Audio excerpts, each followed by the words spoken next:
দেখছেন টিভি9 বাংলা, রয়েছে আমি শুভজিৎ মিত্র। এই মুহূর্তে একটা বড় খবরের দিকে নজর রাখতেই হচ্ছে। অরুণাচল প্রদেশের নামসাই জেলাতে সংঘর্ষের জের বেশ কিছু এলাকায় জনসমাবেশের উপর নিষেধাজ্ঞা জারি করা হয়েছে। নামসাইয়ের উপর দিয়ে তীর্থযাত্রীদের গাড়িও ঘুরিয়ে দেওয়া হয়। এই মুহূর্তে আরো একটা বড় খবর, তীর্থযাত্রীদের ওই এলাকা এড়িয়ে যাওয়ার পরামর্শ দিয়েছে পুলিশ। শনিবার রাতে নামসাই বাজারে সংঘর্ষে জখম হন একাধিক।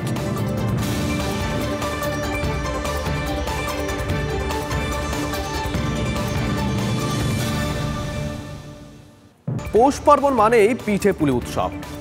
সংক্রান্তিতে ঢেকিতে চলতো চালকোটা, নিশ্চয়ই মনে আছে আপনাদের।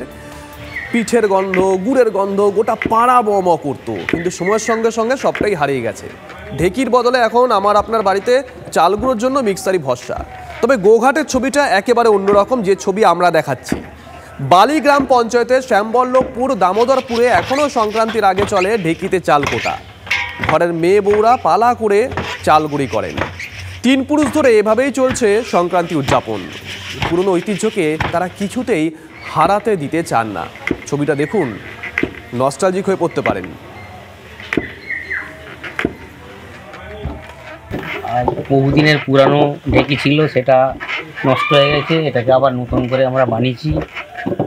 আর এতে আমাদের চাল কুটে বিরাট ভালো, এবং এর গুঁড়ি সাধারণত যেসব কল আমাদের যেসব মানে কারেন্টের যেসব জাঁতা কল বা মিক্সচার মেশিন, তাদের থেকে এর পিঠে অনেক ভালো।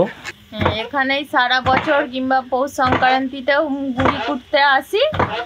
এই ঢেকিটা অনেক দিনের, যে বর্তমানে যে জিনিসপত্র বেরিয়েছে, ধামানদিষ্টি, মিক্সি কিংবা ধান ভানা করলে নানা রকম যে যন্ত্রপাতি ইঞ্জিন আছে, তার থেকে গুড়ি খুব সুন্দর হয়। অজ্ঞান মাসের সংক্রান্তি এসছে, আমরা এই ঢেকিতেই চাল কুটে পিঠে করে সব খাই। আর মিক্সচার মেশিন কি কলের গুঁড়িচ্ছে, আমাদের এই গুঁড়ি খুব ভালো, সুস্বাদু পিঠে ভালো হয়। কোনো পুরনো খবর নয়, সকাল থেকেই পুরো দিনের আভাস। লোকাল থেকে গ্লোবাল, ঘটনাস্থল থেকেই রিপোর্টারের মুখে শুনে নিন আসল ঘটনা। দিন শুরু করুন টিভি9 বাংলার সঙ্গে। সকালে প্রথম ব্রেকিং অ্যাট 7, সকাল 7টায়, সকাল 8টায় দেখুন 8 reporter 8 exclusive. News express at 9 দেখুন সকাল 9টায়। 10 খবর 10 রিপোর্টার অন দ্য স্পট সকাল 10টায়। লোকাল টু গ্লোবাল অ্যাট 11 দেখুন সকাল 11টায়। দেখুন মর্নিং সুপার প্রাইম টাইম টিভি9 বাংলায়। টিভি9 বাংলা না দেখলেই নয়।